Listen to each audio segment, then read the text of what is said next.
কাল থেকে আবার একটা নতুন ট্রেডিং সেশন শুরু হচ্ছে, কিন্তু এই 5 দিনের মধ্যে মাত্র 3 দিন মার্কেট খোলা।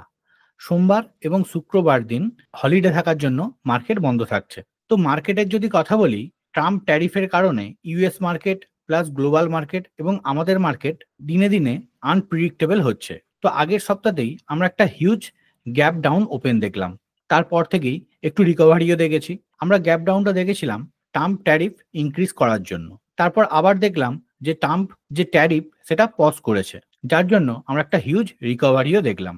যার কারণে বিভিন্ন সেক্টর ওয়াইজ যে বিভিন্ন স্টক আছে সেখানে অনেক ভলাটিলিটি দেখা যাচ্ছে, প্লাস মার্কেটেও অনেকটা ভলাটিলিটি দেখা যাচ্ছে। তো এই ইউএস প্রেসিডেন্টের খামখেয়ালির জন্য মার্কেট দিন দিন আনপ্রিডিক্টেবল হচ্ছে। তো ইউএস প্রেসিডেন্ট প্রথমে সব দেশে ট্যারিফ ইনক্রিজ করতে দেখলো এবং দেখতে চাইলো যে কেউ রিভেঞ্জ কোনো ডিসিশন নিচ্ছে কিনা। বাকি সব দেশ মোটামুটি চুপ থাকলেও চায়না চুপ থাকেনি।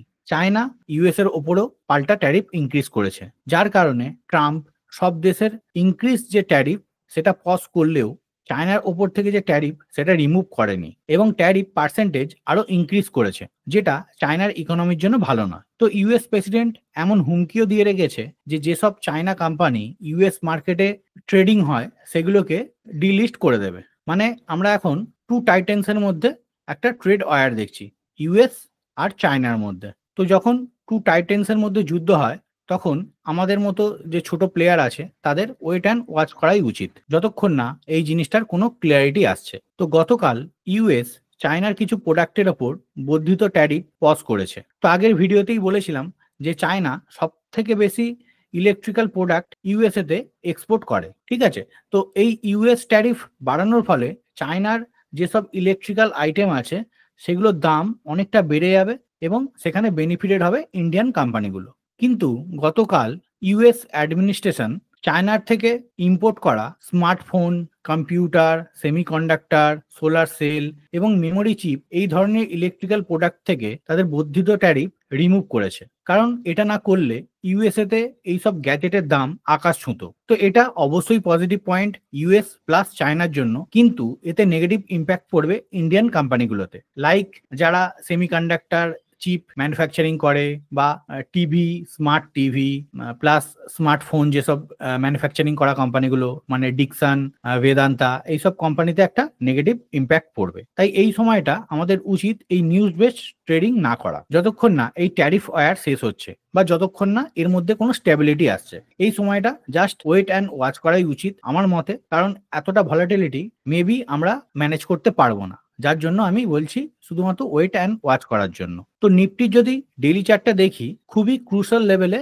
ট্রেড করছে। তো এখান থেকে আমার মনে হয় মার্কেট একটা সাইডওয়েজ রেঞ্জের মধ্যে যেতে পারে, কারণ ওপর দিকে 22,850 এবং নিচের দিকে 21,750 এই দুটো লেভেল মানে নিফটি এই 2000 পয়েন্টের মধ্যেই রেঞ্জ বাউন্ড হতে পারে। যতক্ষণ না এই দুটো লেভেলের কোনো ব্রেক ডাউন বা ব্রেক আউট হচ্ছে ততক্ষণ মার্কেটের যে মোমেন্টাম সেটা পাওয়া খুব মুশকিল। আর যতক্ষণ না এরকম কোনো ক্ল্যারিটি পাচ্ছি, মোমেন্টাম পাচ্ছি, ততক্ষণ ওয়েট অ্যান্ড ওয়াচ করাই উচিত। তো অপেক্ষা করুন, আমার মনে হয় সুযোগ সামনের দিনে আসবে। তো সামনের সপ্তাহে একটা ইম্পর্টেন্ট ডেটা আমাদের আসতে চলেছে মার্কেটে, সেটা হচ্ছে ইনফ্লেশন ডেটা। ইনফ্লেশন ডেটা যেটা 15 এপ্রিল আসবে, যেটার উপর মার্কেটের অনেক কিছু নির্ভর করছে, কারণ এর আগের বার আমরা দেখেছিলাম ইনফ্লেশন ডেটা যেটা ফোরকাস্ট ডেটা ছিল তার থেকে অ্যাকচুয়াল ডেটা অনেকটা কম এসেছিল, কারণ এখান থেকে মনে হচ্ছে যে আমাদের সিপিআই বা আমাদের ইনফ্লেশন কন্ট্রোলের মধ্যে ছিল। আর এবারেও এক্সপেকটেশন করা হচ্ছে আমাদের ইনফ্লেশন ডেটা 3.60% কাছে থাকতে পারে। তো এবারে দেখা যাক অ্যাকচুয়াল ডেটা কিরকম আসে।